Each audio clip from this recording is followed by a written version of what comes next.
Speaker warns of powerful retaliation for weapons supplies to Kiev for attacks on Russia.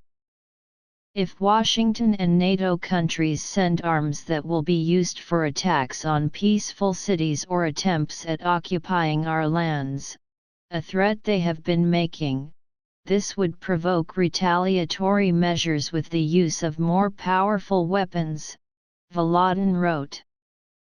Weapons supplies to Ukraine by the United States and NATO for attacks on Russia would lead to retaliatory use of more powerful armaments, State Duma Speaker Vyacheslav Volodin warned on Sunday. Supplies of offensive weapons to the Kiev regime would lead to a global disaster. If Washington and NATO countries send arms that will be used for attacks on peaceful cities or attempts at occupying our lands, a threat they have been making, this would provoke retaliatory measures with the use of more powerful weapons, Volodin wrote on his Telegram https://t.me/vv_Volodin/597 channel. The senior Russian lawmaker slammed as untenable other countries' arguments that nuclear powers never used weapons of mass destruction in local conflicts.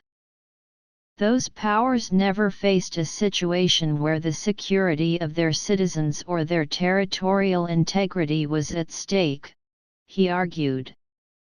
The State Duma speaker called on members of the U.S. Congress, Germany's Bundestag, France's National Assembly and other European parliamentarians to realize their responsibility for humankind.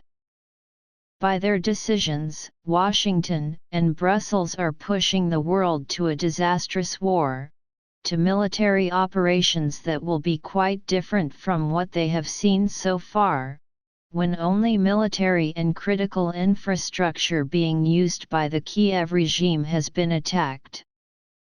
Given the technological superiority of Russian weapons, Western politicians who have been making such decisions should realize that this may lead to a global disaster that would wipe out their countries, Volodin concluded.